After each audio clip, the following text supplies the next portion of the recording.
All right, we are live. Folks, Chuck Holton here, coming to you from West Virginia, and Russian attacks have been increasing on Ukraine to record levels. As a matter of fact, the top 5 nightly attacks since the war began 3 years ago have all happened in the month of June 2025.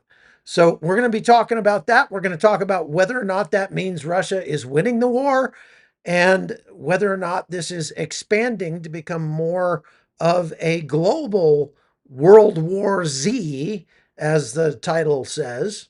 And we're going to talk a lot more about that coming up. Today's episode is sponsored by Preserve Gold. If you go to uh, text the word Chuck to 50505, you can find out more about that, and I'll talk more about it in just a minute.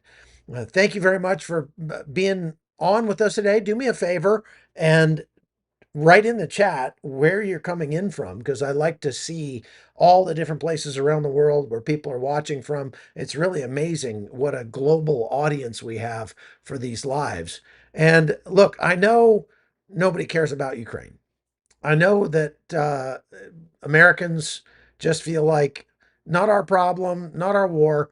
My question for you would be, if that's the case, if you're one of those people that says, look, this is not our problem, it's not our war, uh, okay, be that as it may, do you think Russia should win?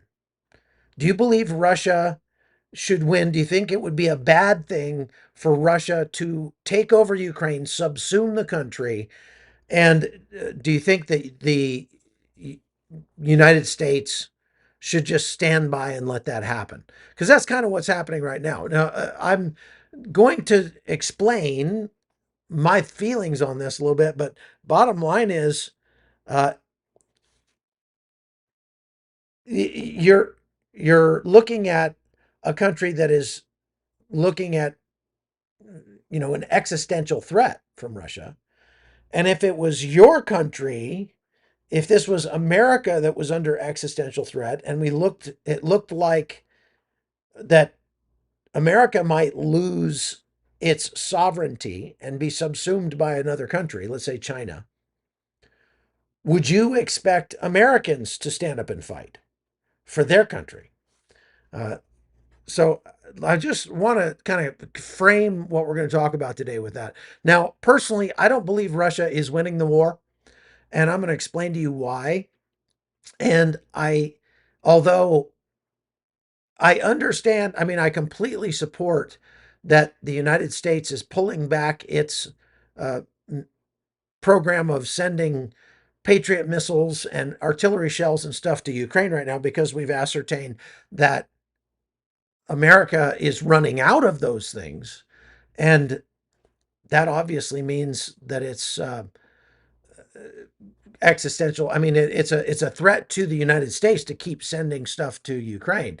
So I get that. America first. We ought to take care of ourselves first, and we should hopefully be increasing our output of those things so that we don't have to choose between supporting Ukraine and supporting America.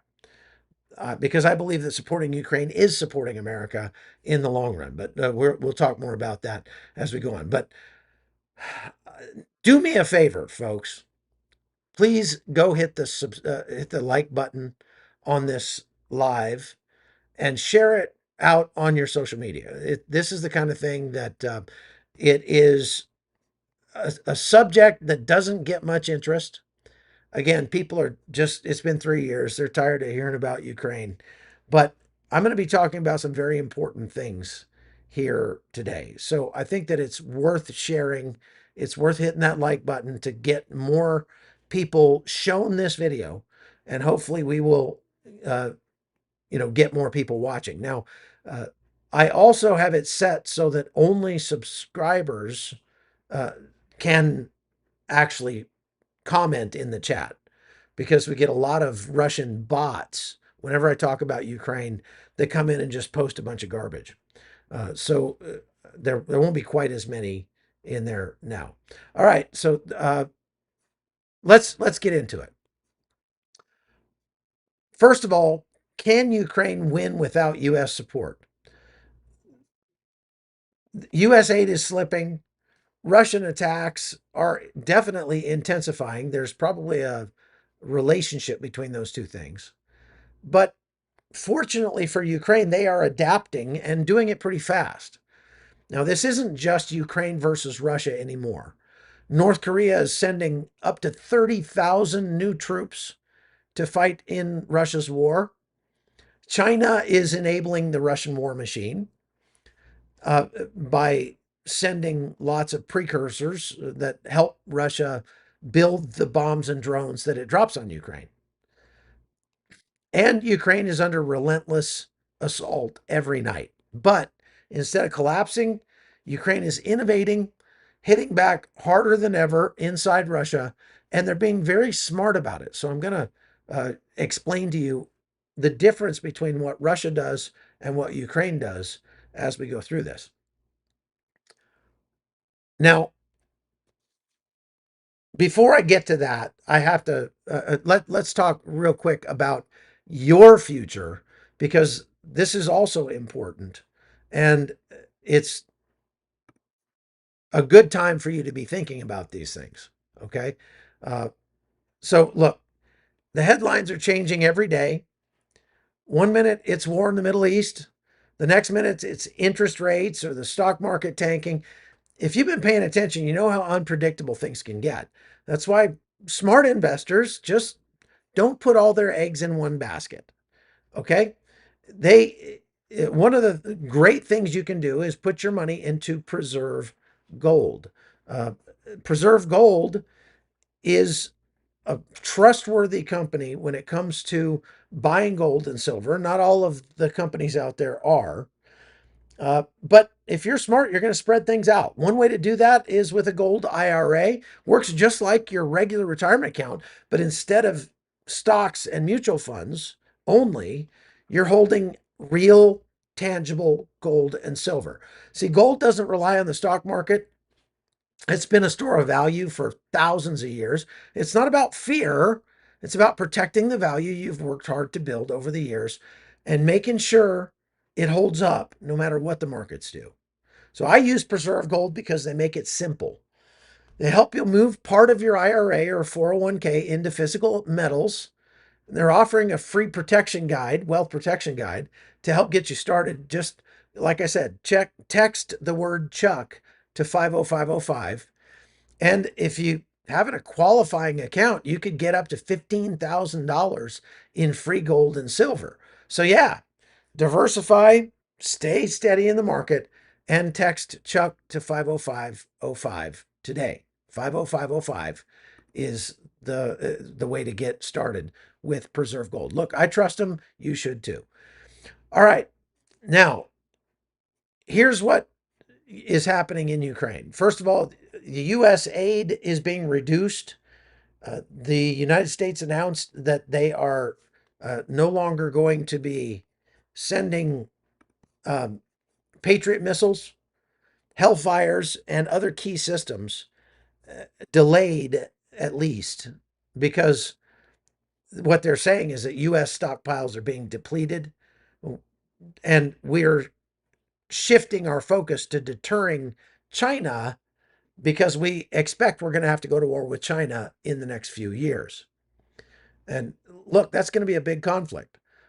I would submit to you one of the ways that we could maybe delay that conflict or even avert it altogether is to be taking a strong stand against Iran and Ukraine in Ukraine right now against Russia. But the United States is not only shifting its focus with military resources, they're also cutting humanitarian aid to Ukraine sharply. That's because of the cuts to USAID and that sort of thing.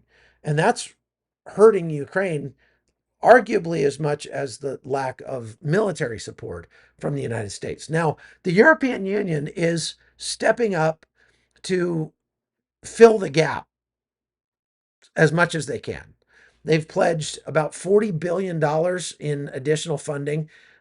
And the problem is that there are some logistical and political constraints that keep that from happening right away.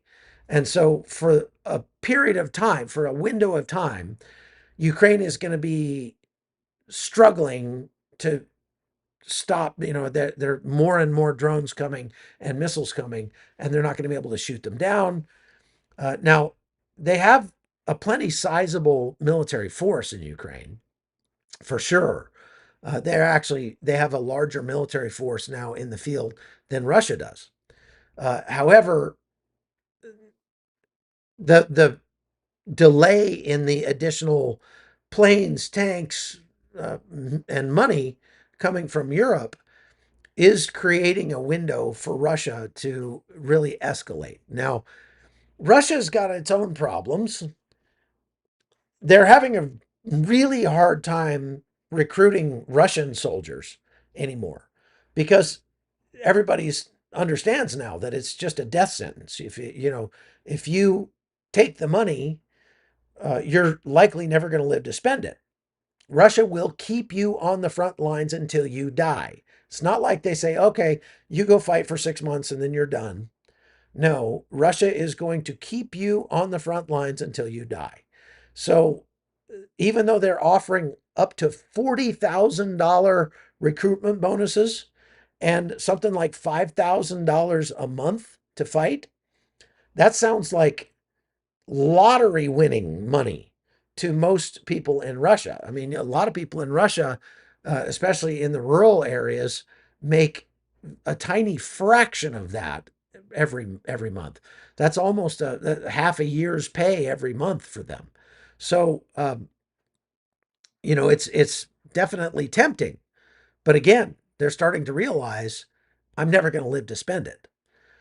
So what Russia's had to do is they've had to pick up the slack by hiring or buying essentially North Korean troops.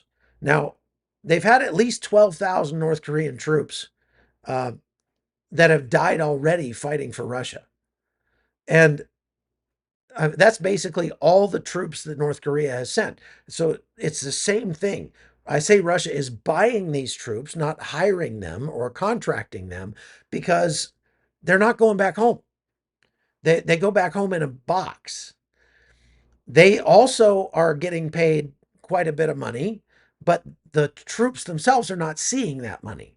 The money is going in large part to the government of North Korea. And Kim Jong un has realized this actually solves multiple problems for him. He's got too many people to feed, and people are starving in many parts of North Korea. And so if he ships these people off and sells them to Russia, basically as slave, not laborers per se, some of them are being used for labor, but as slave soldiers, these guys are going off, they're fighting for the glory of North Korea, they're being killed, and they're coming home in boxes. Now, for the first time, Kim Jong un was shown on camera actually receiving the coffins of some of these North Korean soldiers that died. And it was a totally made for TV moment. He showed up and started wailing and weeping and threw himself on the caskets as if he was so sad that they died. But yet he's in the process of selling another 30,000 troops to Russia. And so this is at the rate Russia is losing troops, that's literally about a month's worth of fighting. They are losing about 1,000 soldiers a day to death or debilitating injury. So far, Russia has lost about 1 million men total. And again, that's dead or wounded. And actually, many more of those are dead than wounded. Usually, it's the other way around. Usually, you have 3 wounded for every guy that gets killed in war.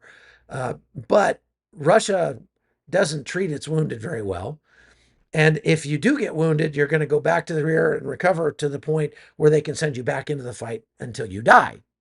So, of those million casualties, the majority of them are deaths. And you would think, wow, 1 million dead Russians. That is hard to even fathom. That's got to be uh, the kind of thing that would end the war, that Russia would just say, this is unsustainable. We can't keep losing guys like this. And they would just pull out of Ukraine. However, we're talking about Vladimir Putin here. And Vladimir Putin could care less about the troops that he's losing.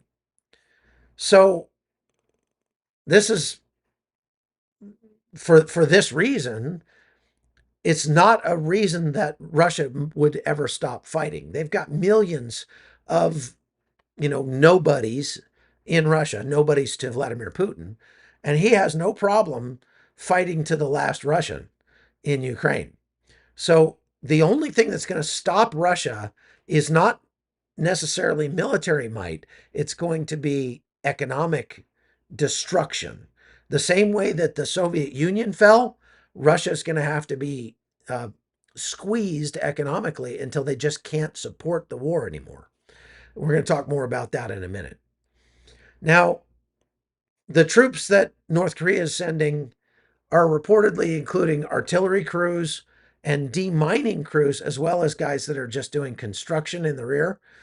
In exchange for that, Russia is providing missile technology, air defense vehicles, and electronic warfare systems to North Korea.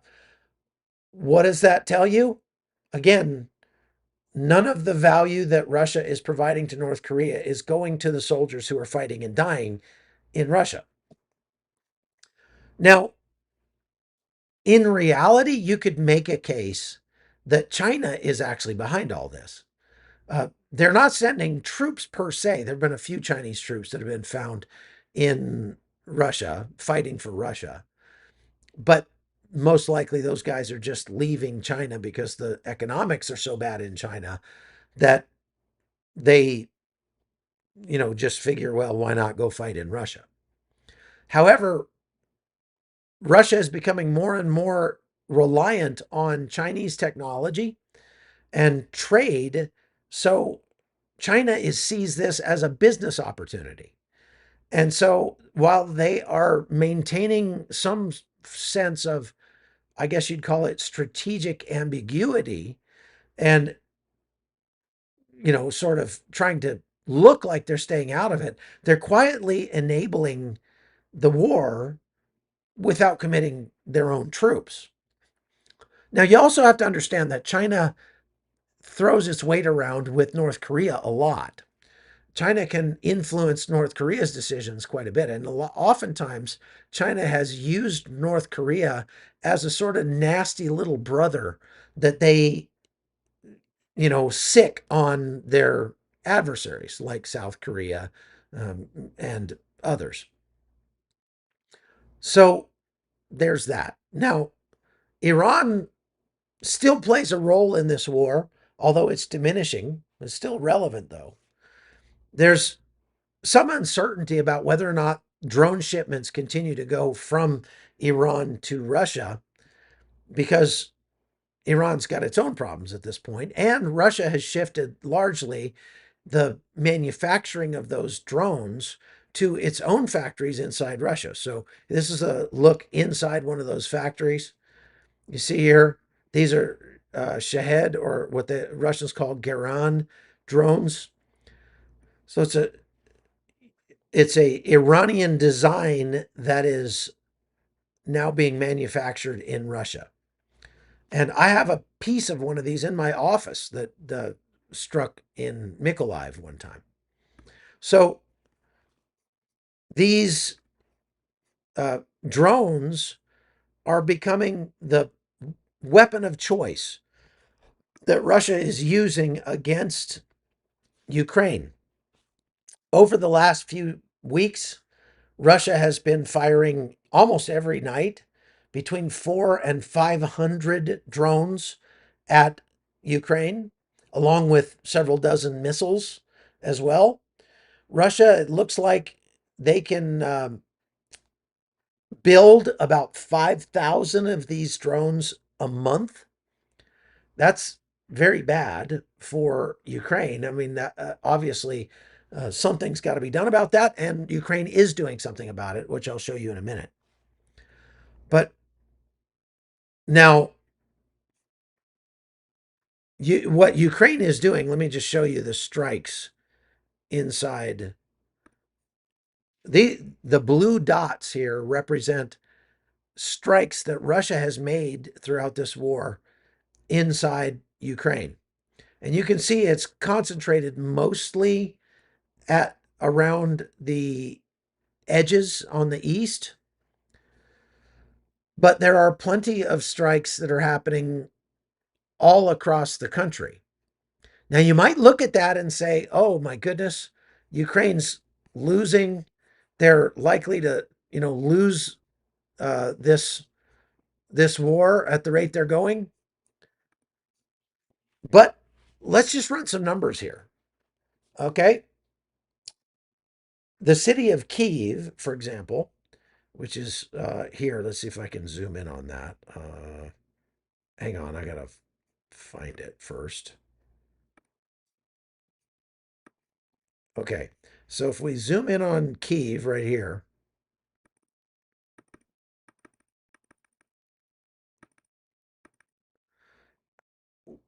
this is a city of 4 million people. And if you just do some rough back of the napkin calculations, because they have a lot of high rise buildings in Kyiv, it likely has between 30 and 40,000 buildings in the city of Kyiv. Okay, so 30 or 40,000 buildings is let's say that there are, because of these drone strikes and missile strikes, that 5 of those buildings get blown up every night. Now it's much less than that, because the number one, these are largely high-rise apartment buildings. I might have a photograph of that. Yeah, here's okay. So this is the mayor of Ukraine, and he's talking with some of the people in Ukraine. And they're inaugurating a new sidewalk that was just built. Now, you'd think that if Ukraine was getting bombed with 500 Shaheds a night, that it would look like Gaza. But it doesn't look like Gaza, because it's just so much bigger.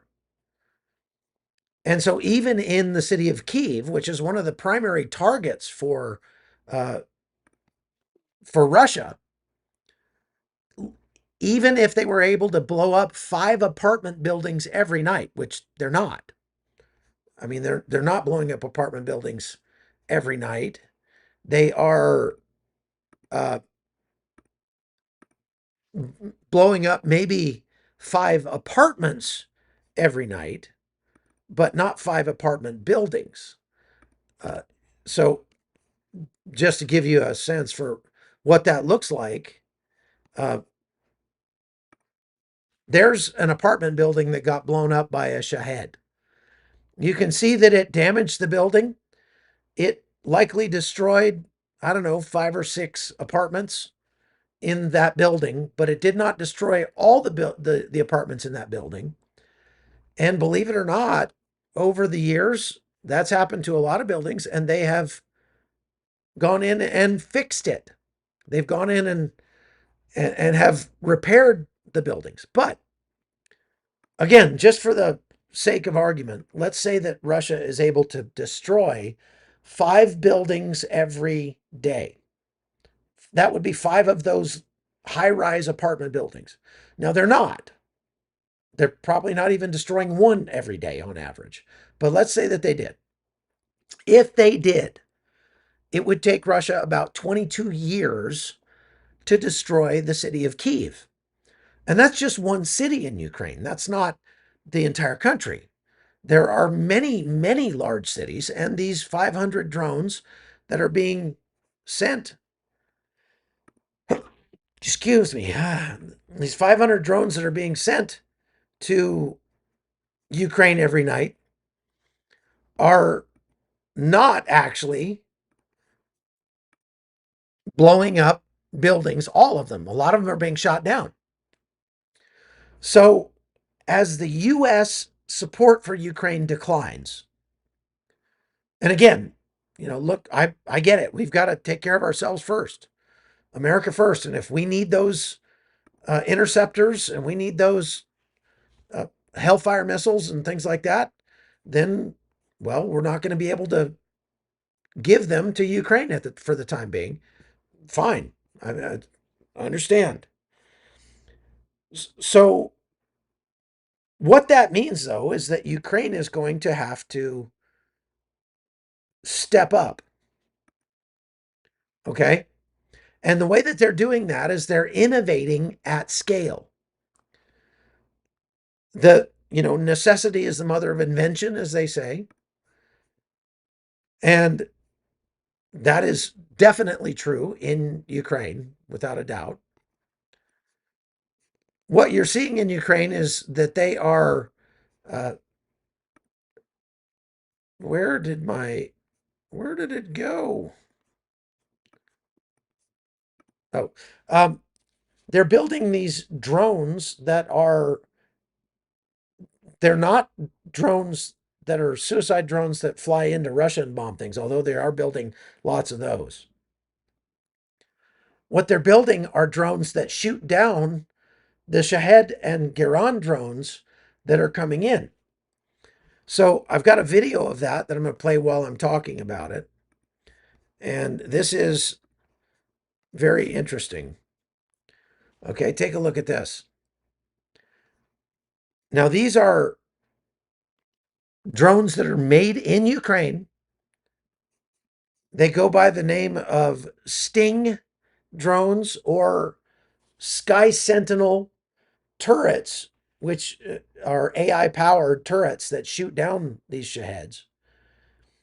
So Ukraine is using these drones to adapt to the nightly barrages of Shaheds. And this is a great thing. Given another couple of months, look how these drones, they send them up on a fixed wing drone, and then they release them from underneath there, and that drone then falls away and tracks down the Shahed, flies very fast, and blows up the incoming Shahed missile. They've already shot down multiple Shaheds with these new drones. So, pretty fascinating technology. And make no mistake about it, folks, this is technology that the United States will copy and use and improve upon. So, this is good for America. Pretty cool, huh? I don't know. To me, that's really cool. Now,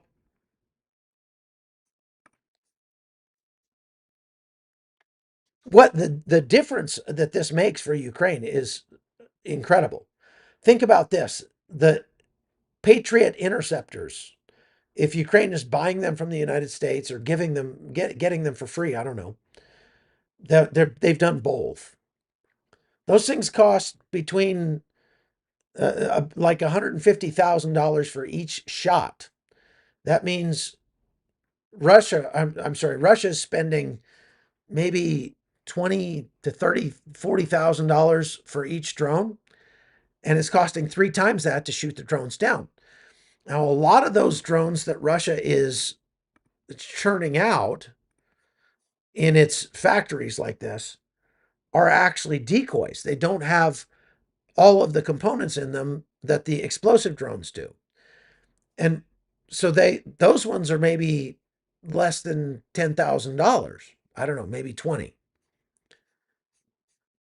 So what that means is that it's much cheaper for Russia to send those drones over than it is for Ukraine to shoot them down. Well, now that is inverting. With these new Stinger drones, uh, Ukraine is spending between $2,000 and $5,000 per drone and shooting down a $20,000 to $40,000 drone from Russia. So it's much more sustainable for Ukraine. Now, in addition to that, Ukraine is being much smarter about what it's shooting at. what it's destroying inside Russia. The Ukrainians are uh, firing drones every day. Some of them are the size of a Cessna.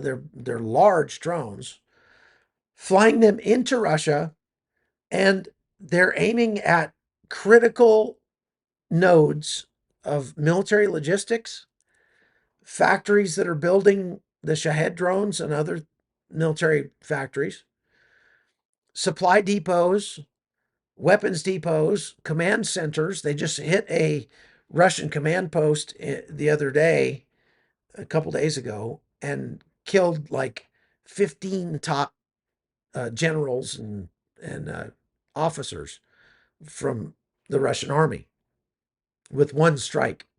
That was a Storm Shadow missile, too, by the way, which is a UK supplied missile. They also struck deep inside Crimea yesterday and destroyed several more bombers and helicopters that Russia was using to bomb Ukraine.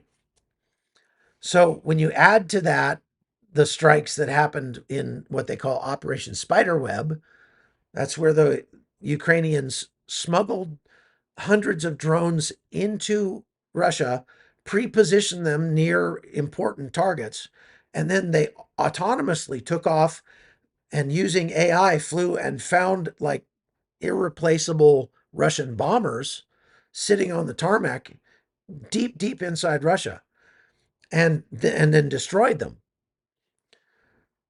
The Ukrainians are making the most of their strikes against Russia. Russia, on the other hand, is just striking civilian targets wherever, just aiming their drones at Ukraine and striking whatever. There's very few of those drones and missiles that are striking anything of military consequence.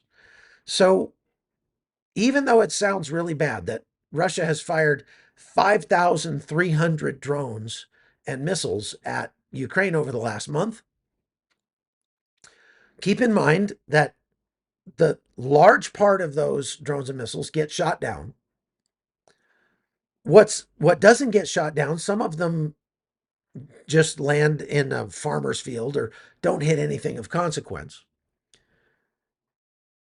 Of those that do strike something, they're largely striking civilian housing and infrastructure. And while that's tragic and it kills civilians, all it does, just like Iran's fight against the Israelis last week, is steal the resolve of the Ukrainians to keep fighting.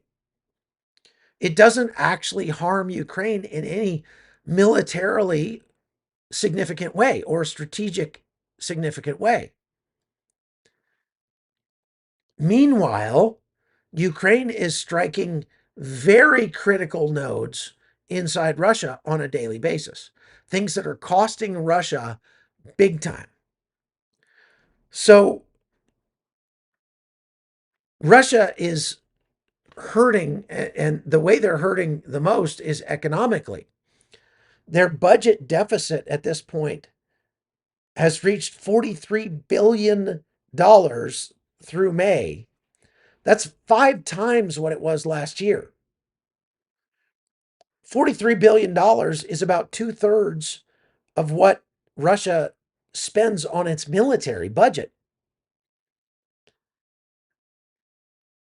So their ability to pay for these things is dropping because their fuel revenues from oil and gas are dropping precipitously.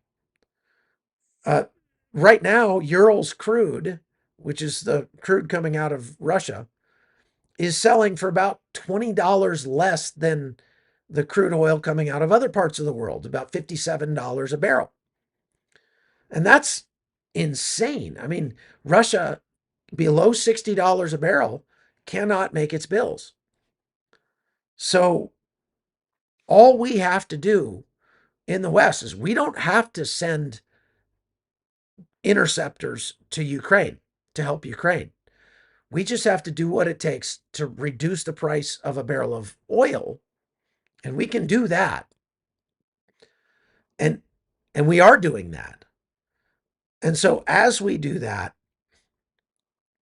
the United States does continue to help Ukraine. Now, we've also sent them money. I mean, the Trump administration sort of quietly approved, I think, about $4 billion for Ukraine just 2 weeks ago. You might not have heard about that in the news, but yes, the Trump administration is still sending money to Ukraine. They have not cut off everything, they've just cut off a lot of what they were. So we are quietly continuing to help Ukraine to the extent we can, but the biggest amount of help we can give them is squeezing Russia economically. Russia's economic squeeze is being felt on the front lines. They are now relying on motorcycle transport to get their troops to the front lines, partially because they're running out of trucks, and partially because trucks make such a tempting target for Ukrainian drones. And if you got a truck full of 12 guys and it gets hit by a drone, those 12 guys are going to become casualties. But if you put all 12 guys on their own motorcycles, then a few of those guys might get hit by drones, but more of them will make it to the front lines. So that's why Russia is switching over to, they just bought 200,000 Chinese motorcycles and uh, about 30,000 ATVs, 4x4s. So many of those were not paid for by the Russian government either. They were crowdfunded by the Russian people or donated through other means. So, what is the dog howling at?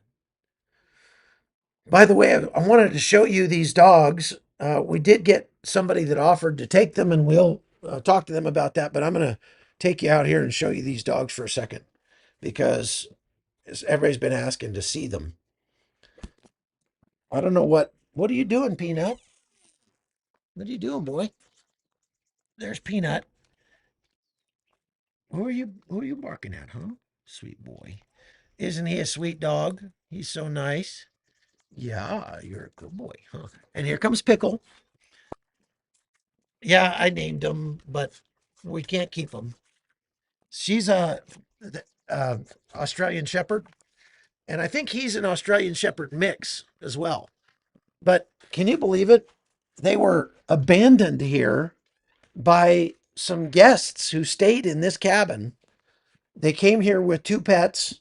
They left with no pets and left their pets behind. Now, I've done some research on these guests, and it looks like they might be actual breeders. And so, once you've bred a bitch a few times, she can't be bred anymore. And they likely just said, let's go find a nice place out in the country and just leave them, just dump them off, which is horrific. And we're definitely going to be turning that over to Airbnb as a problem and see what we can do about that. But if you know anybody who's looking for a couple of good dogs, they are super sweet and very tame. And so please just contact us at info@holtonnews.com and we will get you information about that. Now, also, I'm supposed to mention, I forgot to say so earlier, we're running a membership uh, special sale over at chuckholton.com. You can get a month for free over there and sort of sample what extra cool stuff you get by becoming a member at chuckholton.com by signing up over there as a supporter and using I think the code is fourth, FOURTH. And if you put in the code fourth, you get a month for free. And then after that, it's $9 a month if you want to continue. But that way you can kind of give it a try and see what you think. Now, somebody was asking, what's the difference between the war in Ukraine and Afghanistan? Did Russia leave Afghanistan because of casualties? Can Russia last 10 years fighting in Ukraine?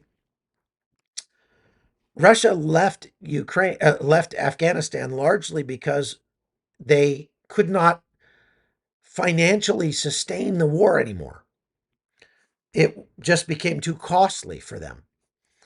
And hopefully the same thing will happen in this war with Ukraine. And I don't think they can last 10 years.